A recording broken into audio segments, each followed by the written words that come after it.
Hello, I'm Brad Phillips and welcome to Puppy Steps Training. We're very excited for you to be bringing home your new puppy.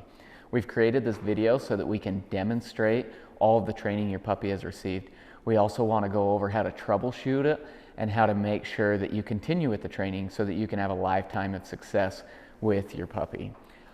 Before we get into that portion of the video, we need to cover some very important parts of the training program. And that's really just to cover what your expectations are and to cover our 3 secrets to success, if you will. So first, our expectations. We have very high expectations for your puppy, and you should too. But remember, they are still a puppy, which means they are going to make mistakes. You are not getting a perfect dog. I hope that wasn't your expectation, but if it was, I would suggest that maybe you run to Walmart and get a stuffed animal, because there is no such thing as a perfect dog.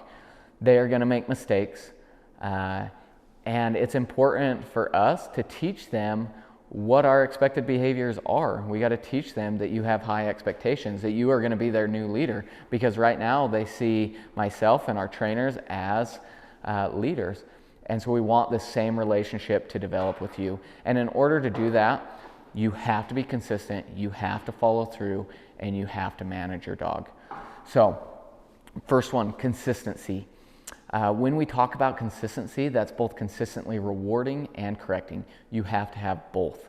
It's also important that your whole family is consistent across the board with what they expect from your puppy, and that we expect our puppies to follow rules.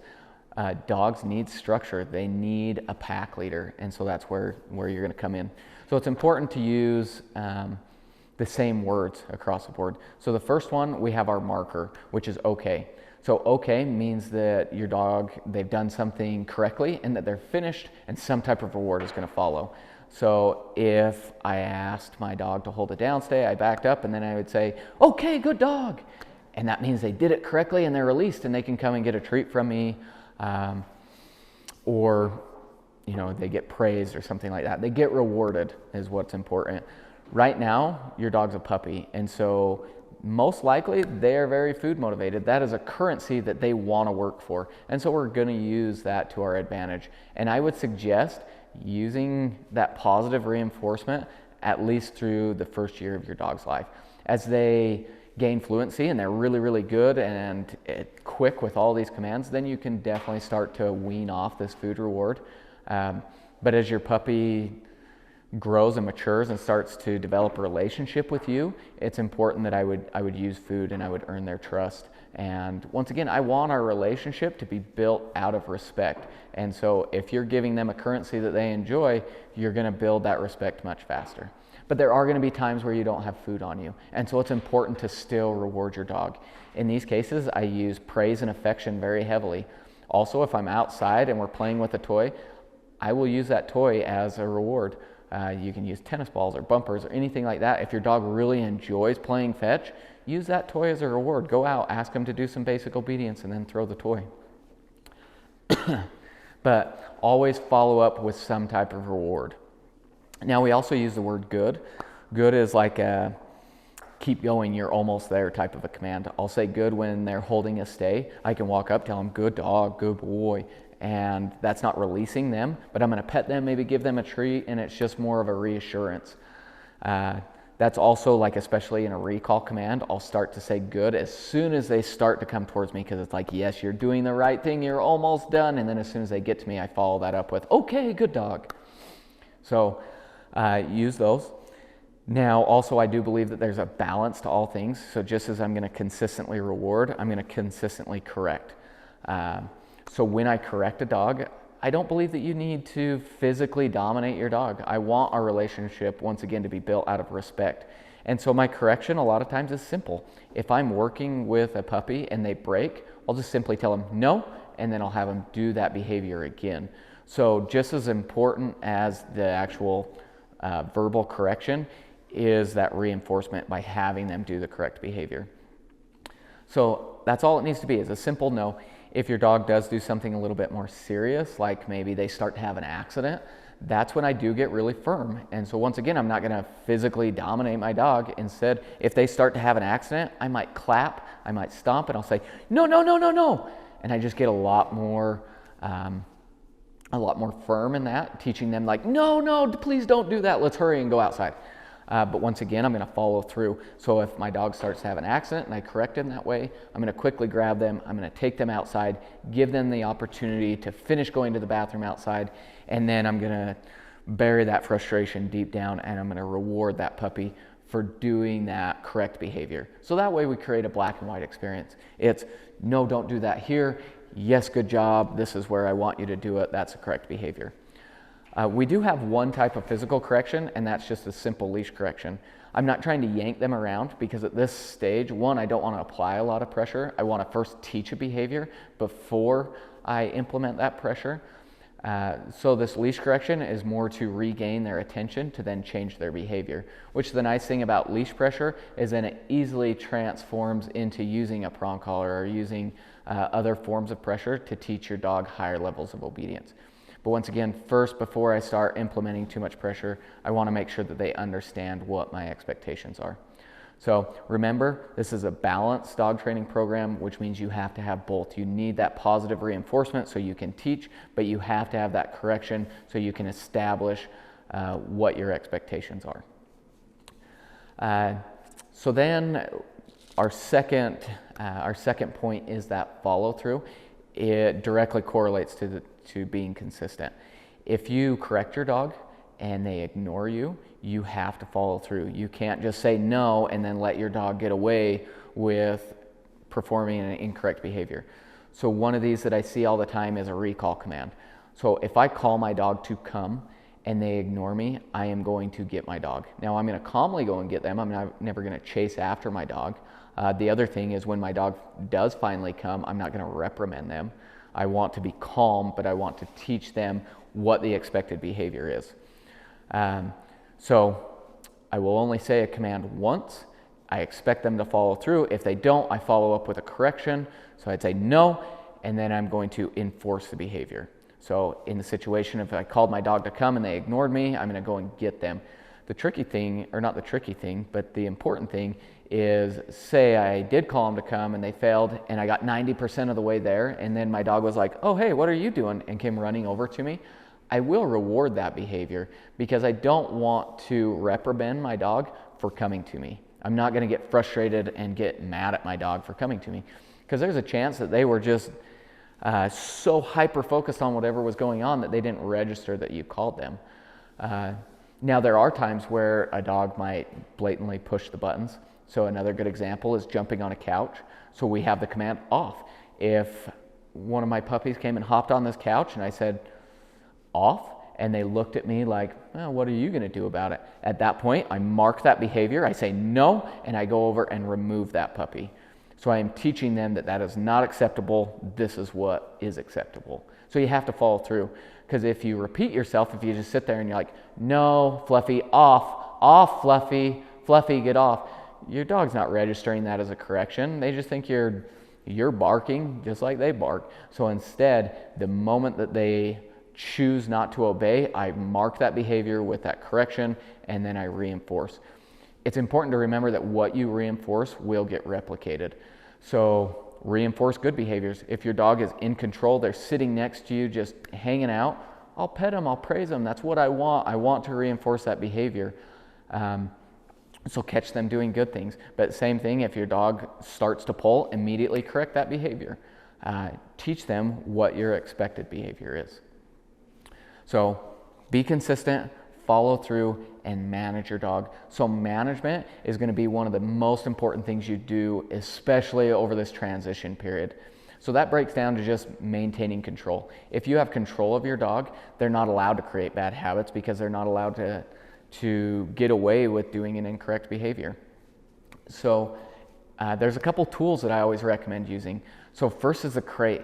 The crate is your biggest asset, because as you bring a puppy home, you need to maintain 100% supervision. You need to know where your puppy is at all times, what they are doing at that moment. And so there's going to be times where you cannot do that. You need to focus on your kids, or you need to focus on making dinner, or you need to go take a shower. Like in those situations, put your puppy in the crate.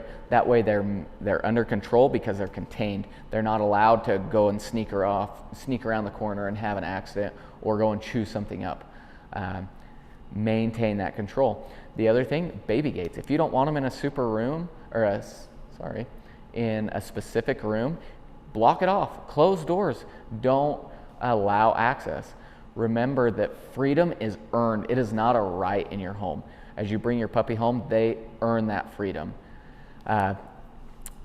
So the other thing is keep a leash attached, especially early on. Let them drag a leash around. That way you have a quick way to correct them, a quick way to get them outside if you need to. But just understand that it has to be supervised. Like you can't just let your dog off in a room, especially if they have a leash attached, because you don't want them getting tangled around something. Whereas if I'm supervising them, giving them that strict supervision, I'm going to know what they're getting into or where they're at. And so I can immediately correct a behavior, I can immediately reward a behavior. We will touch on management throughout this video because it is so intertwined with everything we do. So I hope you enjoy. Once again, if you're seeing this video, that means your puppy is finished and they've reached our standards, and I think you're going to have great success. But if you have any questions, please don't hesitate to give me a call. We want to make sure that this transition is as seamless as possible. So thanks again, we appreciate it, and I hope you enjoyed your experience with Puppy Steps Training. Hello, I am Skylar from Puppy Steps Training. You have seen my name in all the training journals, and if you've watched the training update videos, you have heard my really high squeaky voice say, "Yuki, okay," about 500 times by now. So now I am going to show you all that she has learned over the past couple months with us. We're going to start with manners, do commands, crate training, house training, and leash work. So we're going to dive right into her manners. Her first manner are her doorways. So with Yuki, I expect her to wait at every closed door. So if my front door has been wide open for a couple minutes, I'm not going to put a lot of faith that Yuki is going to pause. So instead, this manner is important for when Yuki and I go through doors or she opens her crate door. I guess when I open her crate door. Okay, so if she broke while I'm opening her crate door, I'm going to just say no, I'm going to shut the door and we're going to try again. She doesn't get to come out if she's going to try and shove her way through. I don't need to tell her to wait. I don't need her to sit. I just want that pause.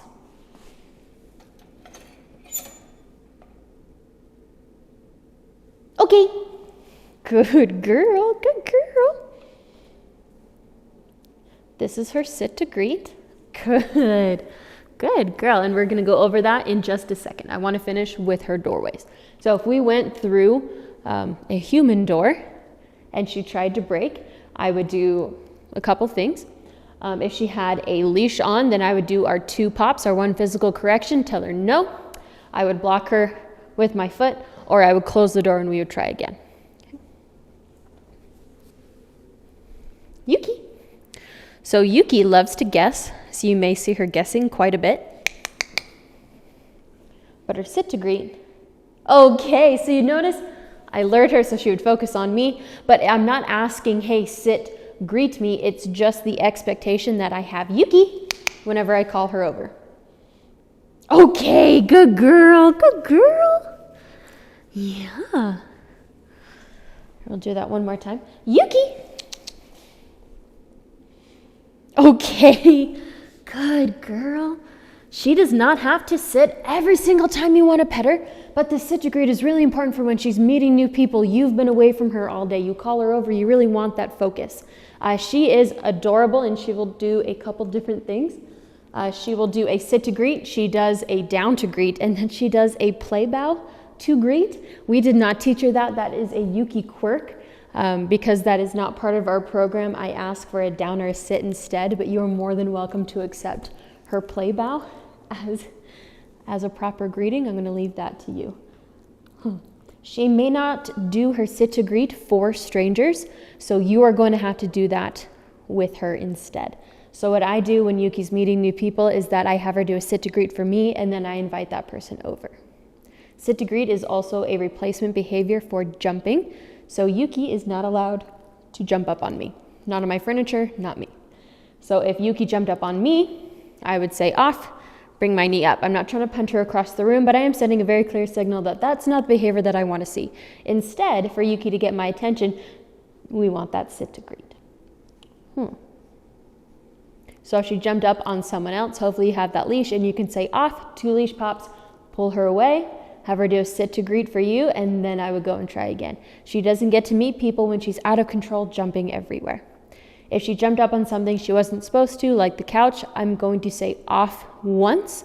Maybe I'll accompany that by a clap just to really get her attention. And then if she did not listen, if she looks over at me as if, are you going to make me? Then I will say, yes, I will. So I will say no, and I'll immediately start walking to her.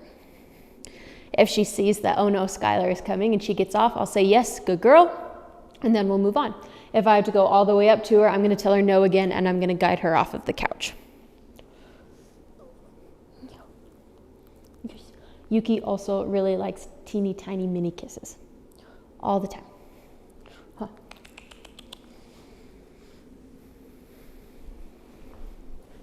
Okay, I'm going to show you her feeding manners. So you notice I didn't have to say anything. I'm just shaking that food bowl. If she broke, then I would say no, sit, stay. Okay, good girl. She has not displayed any sense of resource guarding. I can have my hand in her food bowl, move the food around, take it away, give it back, add more. She is fantastic. She knows that basically the food belongs to me, and I am nice enough to have her share some of my food. If she walks away, I'm going to pick it back up. She's not fed until her next meal. She will be fine. Are you done?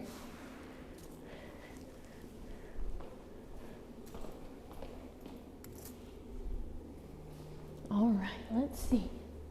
Do you want to work on your drop up?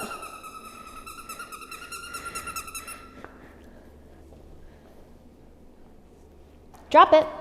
Okay, good girl.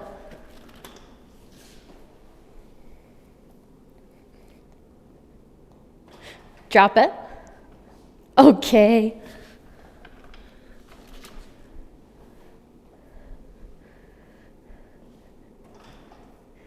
Yuki.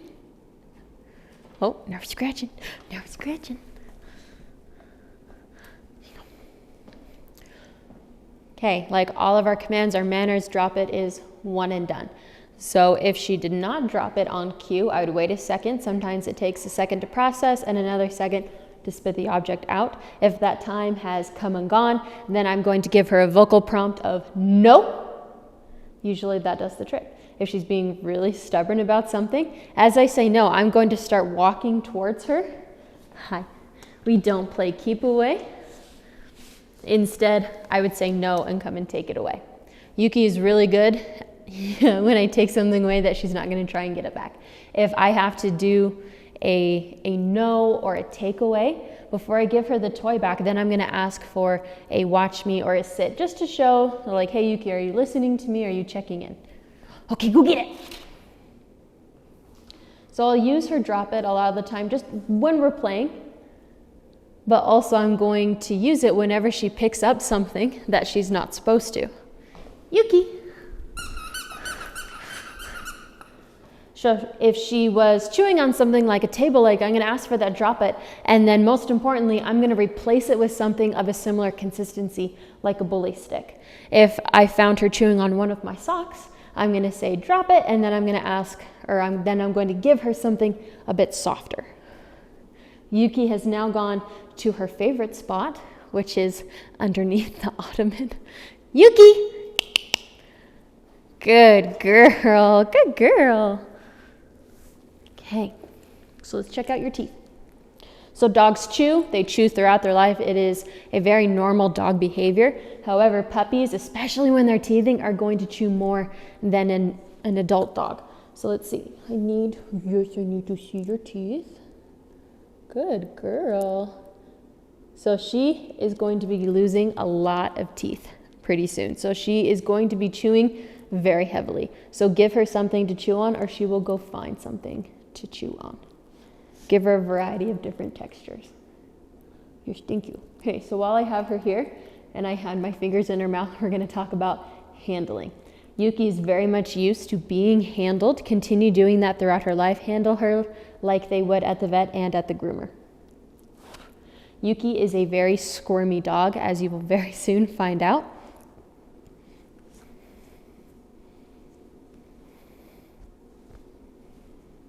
So I always try to make sure that she's comfortable. And she seems most comfortable when I'm holding her back paws.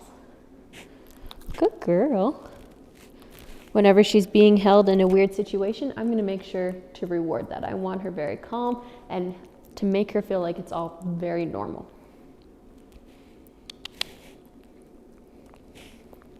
So I can have her paws. Good. And check out her ears. And grab her face. Mess with her tail. Good girl. Good girl. Sorry, you can't have a full-size treat. It's way too big for you. So you also notice Yuki's being very nice to me whenever she takes treats. I never want to feel those teeth on my fingers. If I'm about to give her a treat and I just see piranha jaws coming in hot, I'm going to say no gently, and then we're going to try again. This time that treat is enclosed within my fingers. I'll offer her my palm, and when the teeth are gone, I'll say, okay, good girl. Yee. This gently also applies to when I'm giving her a treat on the ground.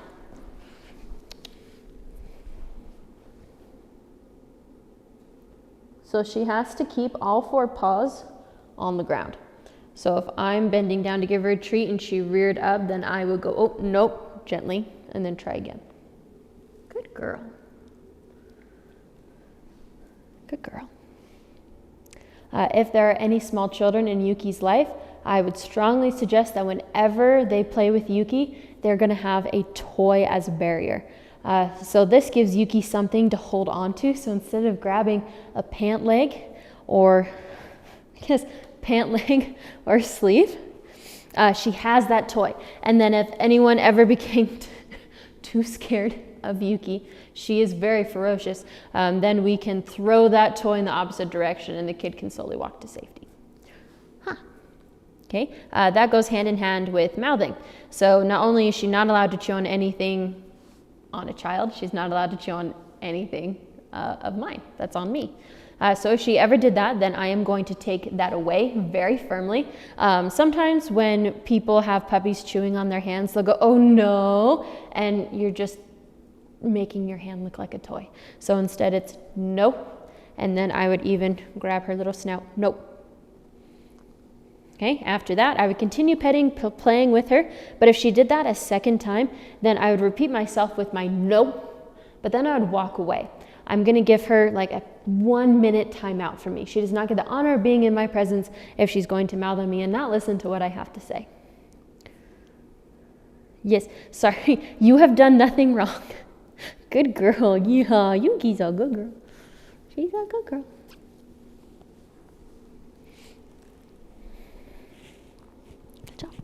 Okay, that concludes our manners, and we're going to move on to our commands. Yuki, place.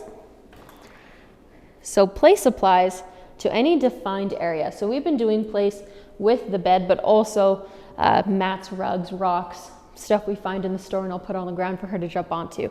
Really anything with a defined parameter, I'm going to use place. When she goes onto place, I'll say good girl, give her a treat, but I'm going to save that marker word, okay, for when she's allowed to come off. I'm not going to give her a treat when she comes off because being released is a reward in and of itself. Yuki is doing fantastic with her place. Good. And right now she's doing about 1.5 to 2 minutes, which is pretty much forever in dog years.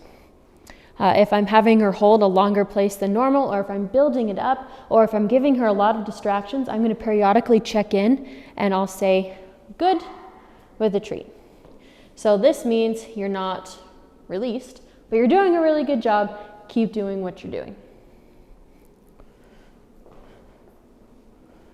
Okay.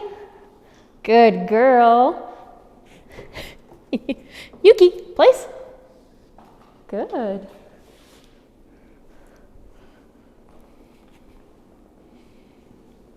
Okay.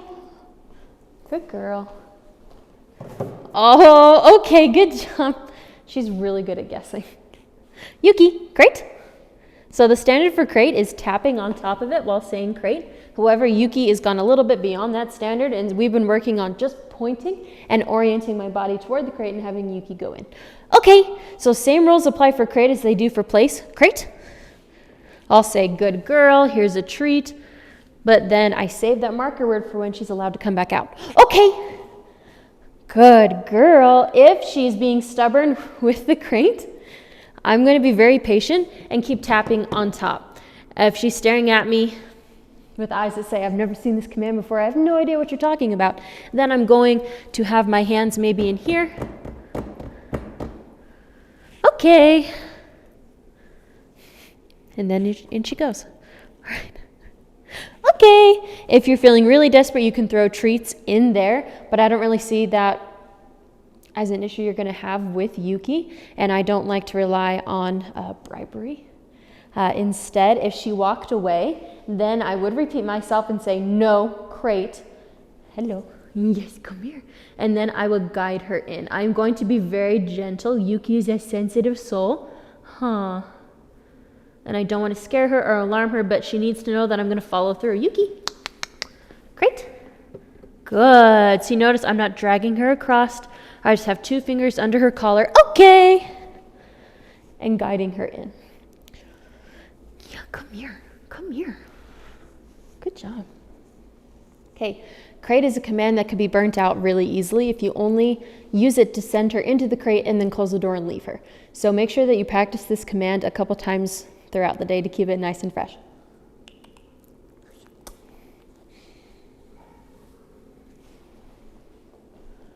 All right, we're getting a drink. Going into the crate 8 times in a row is very thirsty work. All right, so while she's doing that, I'm going to show you our 3 hand gestures. We have sit, so you notice my fingers, my palm are up, down, and stay, out like a stop sign. So the full version of down is this. If she is struggling, then I'm going to slowly lower myself closer and closer to the ground. If she's really just not listening, I'm going to crouch down and make it easier for her to succeed. Hello.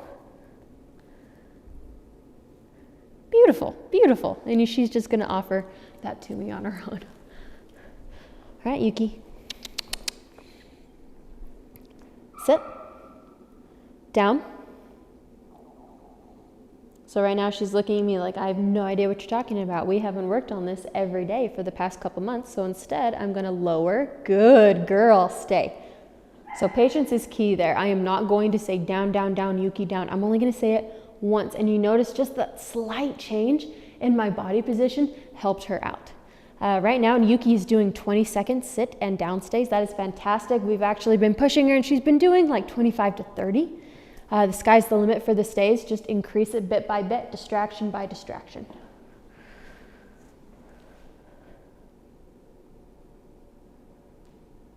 Okay. Good girl. Yuki. I'm going to ask for a sit to greet. Good girl. All right, so if she breaks 1 or 2 times, that's fine. She breaks all the time when we are training because I'm constantly pushing her to do better, to do more. However, if she breaks 3 times in a row, even if she did the same thing 20 minutes ago, the day before, it doesn't matter. It's too hard. There are internal, external factors that making it so Yuki cannot succeed. I don't want her to get frustrated and quit. I don't want to get frustrated. Oh, thank you. Oh, you aimed right for my mouth. Thank you so much. I'm always going to have her end on a success. So if she broke 3 times in a row on a 12-second down stay, then I'm going to break it down and build her back up. So then I would crouch down, ask for that down. Okay, what a good girl. Stay, you stayed for a full second. Okay, what a good girl. From there, I can end on that success or I can build her back up. If she was in a sit stay and she went into a down, that's fine. She's settling in. You need to stop licking my mouth. Oh my word. Oh my word. Yeah. Okay. However, if she was in a down stay and then popped up into a sit, I'm going to say no and I'm going to reset her. So like I said before, that is the time that I will repeat a command as if she breaks. I'm going to take her right back to the spot that she broke, and we're going to try again. She doesn't get to walk away. We're going to end on success. Yeah, how do you like it? Yeah. Oh, side note, we call Yuki our little capuchin because she looks like a little capuchin monkey. Yes, and we love her very much. Okay. So we're going to try one more down stay, see if she'll get that full version. If not, then that's what she's giving me today, and I'll just change my body language to help her out. Yuki. Yes, good job for guessing. That's not what I asked. Sit. So if she's standing there like, I don't know what this means, take a tiny step in. Exaggerated scoop. Good girl. Down. Full version. This is not working. Then I'm going to lower myself down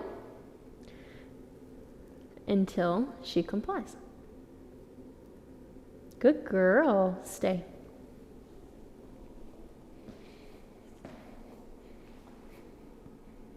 We've been doing the entire room for her stays. I don't want to leave the camera view, so I'm going to be right here. But we've been doing lots of distance, me running away from her, my back to her, leaving the room for little bits of time. Okay, Yuki. She really has been doing great. All right, now I'm getting the good stuff out. Yuki's favorite, the hot dogs. You will notice that she will grow tired of the normal treats, our Red Barn treat rolls, as we've said a lot in her training journal. I am honestly amazed that she has accepted them so far, even though I can tell she's been less than enthusiastic about it. So now I'm breaking out the big guns for our leave it. So when I say leave it to something, that something is forever forbidden. Don't look at it, don't touch it, don't go back to it again. If she broke, then I'm going to say, no, leave it. Leave it. Oh, good girl. And I'll continue saying, good girl. No, leave it.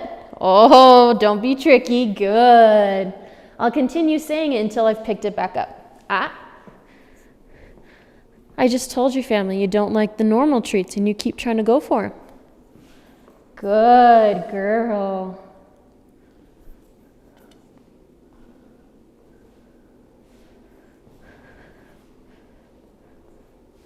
Leave it. So now there are 5 treats on the floor. Good girl. Good Yuki. I'm going to pick them up. Leave it.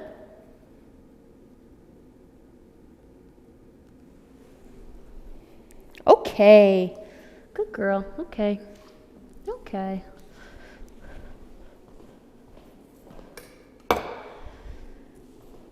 So you notice Yuki at 5 months old is not perfect, and that is okay. You're going to constantly tell your dog no and have them follow through.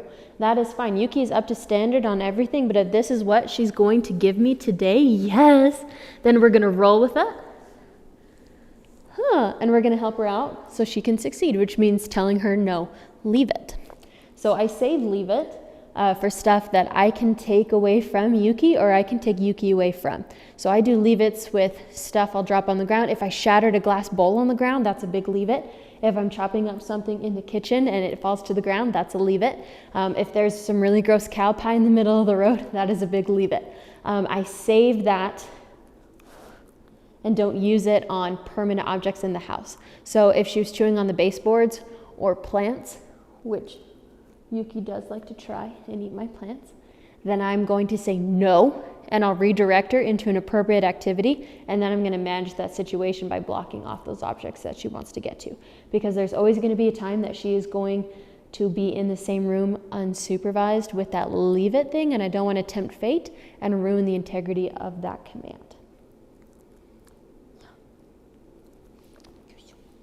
Okay, those are all of our commands. I'm going to put Yuki in there while we talk about crate training and house training. Okay, so Yuki has been sleeping through the night 8 hours, 10 p.m., 6 a.m., without a break. She's been doing fantastic with that. However, the first night you have her, set an alarm for 1, 2 in the morning and just take her out. Skip the bells, just take her out. When dogs are stressed and going through this transition, they need to use the bathroom more. So we're just going to help her out that first night, and she should be good for all of the subsequent nights. Okay.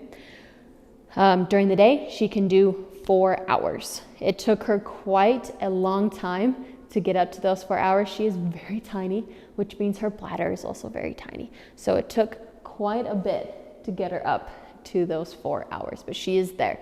So what I am saying is that do not try and push her too hard, too fast, and ask for even like 4.5 hours for a while, at least until she's settled in.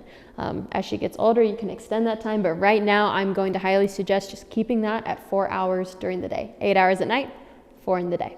Okay, so what to do if Yuki is barking in the crate? She will most likely try and bark in the crate when you first bring her home. She's very stressed. She finally made it to her forever family. It's very exciting. Hello, I love all these people so much. And then those people put her in the crate for the night. She may start having a little temper tantrum. The worst thing you could do is let her out of the crate when she's crying.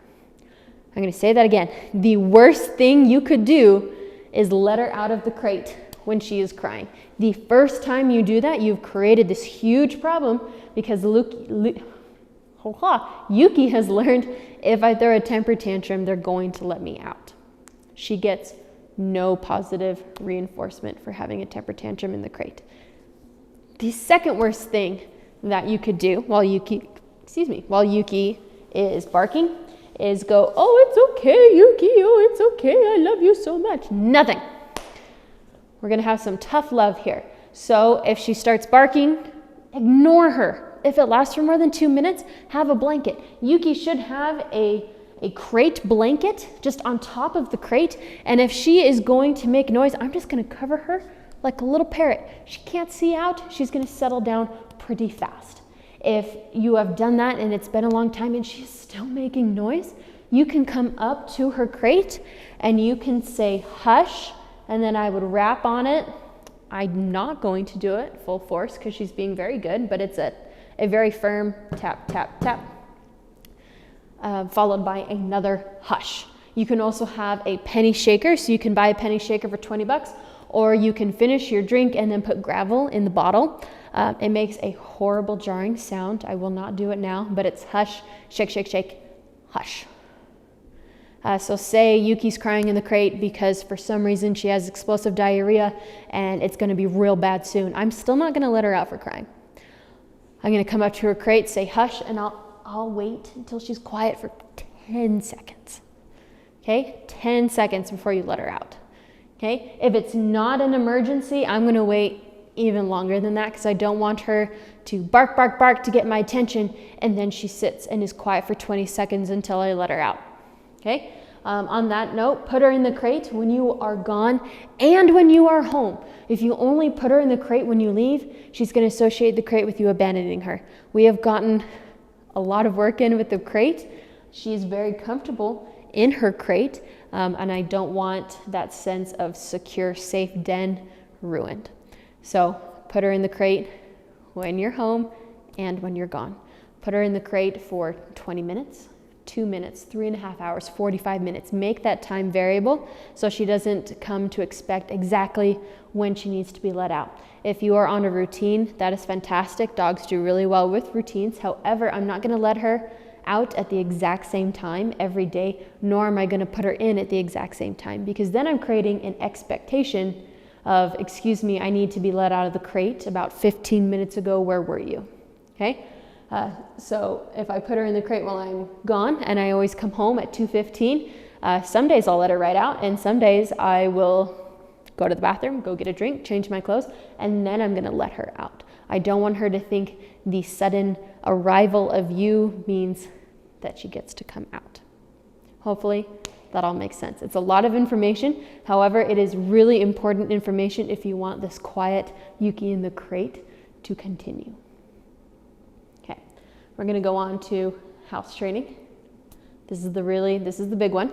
Okay, so she's been doing phenomenal with her house training here.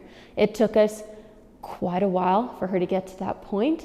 It was not clicking in her little brain that she needed to pee outside, and she would just stop running and then just go wherever she wanted. We are past that point. She is doing so well. She holds it in the house for 2 hours at a time. She's really good at ringing the bells. She holds it in her crate. Yuki is phenomenal. However, new place, new stressors. We want to make sure that the stuff that she has learned here is going to transition into your home, okay? Which means that we are going to take a couple steps back for a week or two and then build her back up. Okay, so for the first 24 hours you have Yuki, you are going to take her to the bells and target them with her every 30 minutes. Okay, after that, then it's going to be every 45 minutes. Then an hour.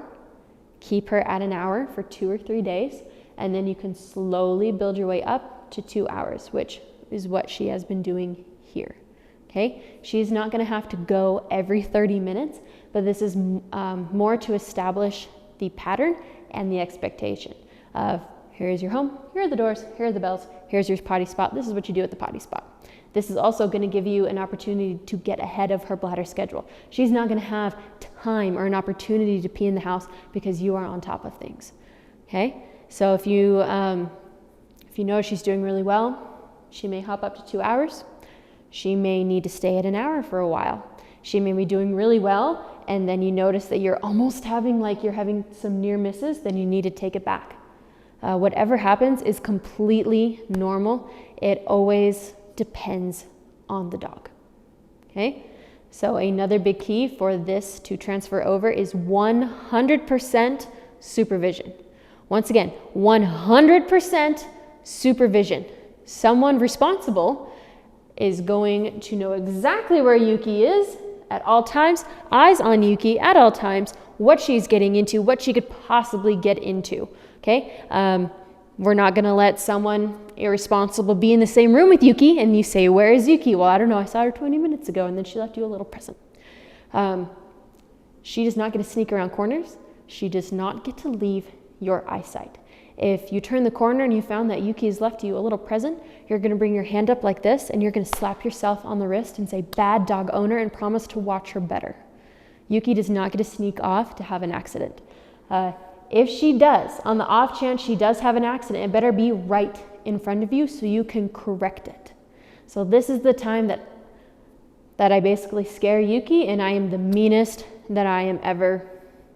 Yeah, the meanest I am ever.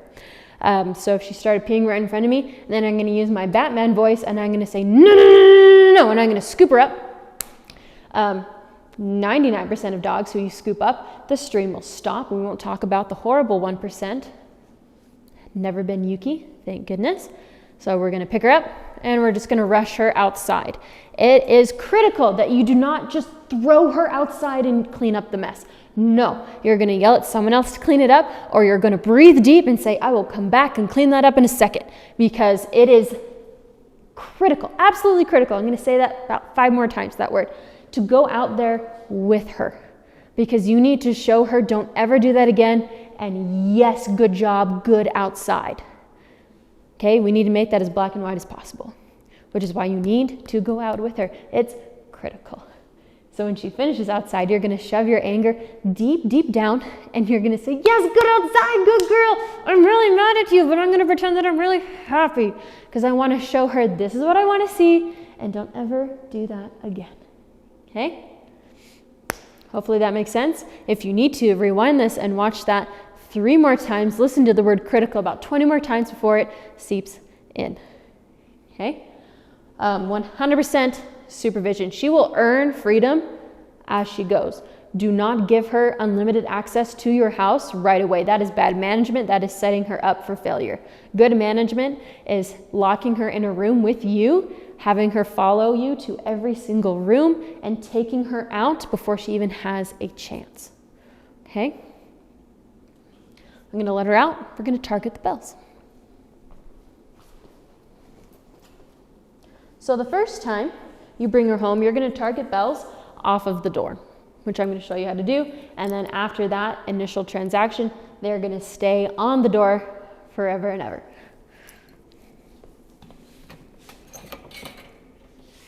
Okay, Yuki, hello. girl. So I'm going to take these off. She is leashed. I'm going to step on the leash, and then I am just going to stare at the bells. Yeah, you're going to fight me on this? Okay, I'm going to get a little closer.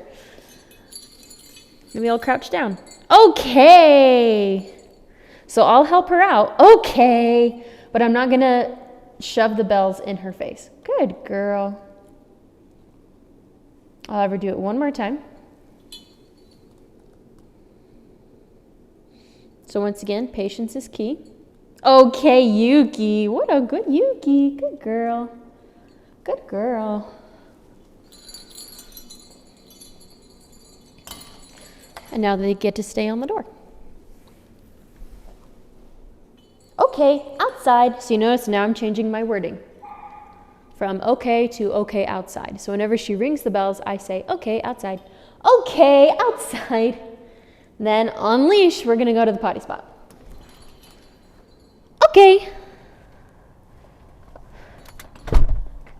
Outside. Okay.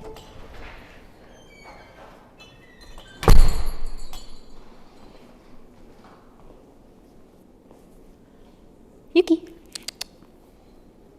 Good girl. Okay, so I'm going to take her on leash to the potty spot, and I'm only going to give her 2, maybe 3 minutes tops. While we are in the potty spot, after we've rung the bells, we're not playing with pine cones, we're not picking up fun sticks, we're not playing. Her only job is to use the bathroom. For the first 2 days of bell ringing, thank you, Yuki, she's going to get a treat for ringing the bells. After that, she only gets a treat for finishing outside. Okay, that wraps up our house training, and now we will move on to our leash work. Yuki goes on a couple different kinds of walks here at Puppy Steps. We have her off-leash walk where she can run and be a dog, sniff, check things out, play. We have her attention walk, which is a heel. So she has a very short leash and she's expected to not pull and stay by my side. And she has a bit of a longer leash where she can still be a dog and sniff and check things out, but she's a little bit closer to me. So her recall, the official command is Yuki, come. When I have a whole, good job. When I have a whole bunch of dogs, I'll say, bup, bup, bup, bup, bup, bup. So she responds well to both. So she is doing really well with her recall for me. However, she is going to have to develop that with you. So the base is there. She just needs to know that the same rules still apply and you're going to follow through. So that is where the long lead comes in. My personal long lead is about 40 feet long. No struggling, thank you. The shortest I would go is 10 feet. Okay, so this way Yuki can still sniff and check things out, but you're managing the situation. And then every 30 seconds or to a minute, you're going to call her, Yuki, come. She comes to you, she gets a treat, she goes on her merry way. If she does not listen, if you say, Yuki, come, and she's like, I'd rather not, thank you very much, then you are going to say no as you take all of the slack out of the long lead and pull her to you. So you're marking the incorrect behavior with a no and a leash tug. When she starts coming to you, then it's good girl, good job. And when she comes all the way to you, okay. When she is coming to you with the long lead every single time, then you can try the off leash. If she's ever struggling, put that long lead right back on her. Okay, so we're going to demonstrate. So I'm just going to let her wander. Wander, go away. Yuki, come. Okay, good girl.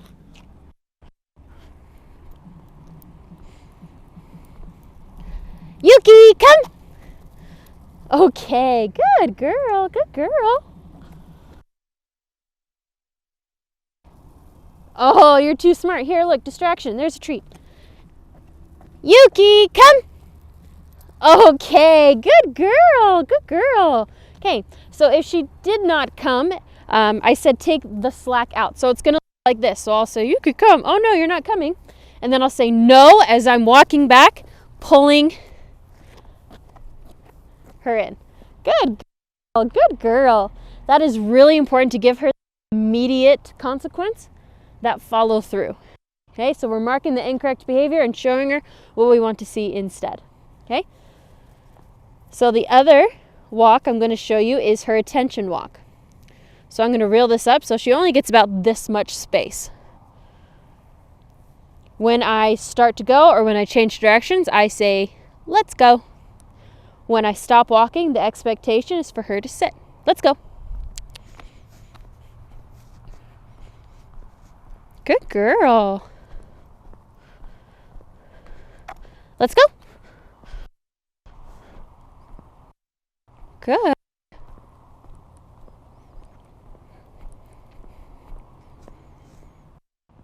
Okay. Good job. I'm going to show you that one more time. Let's go.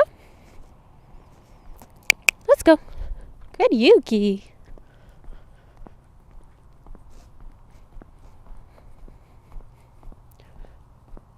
Let's go. Good girl. Good girl.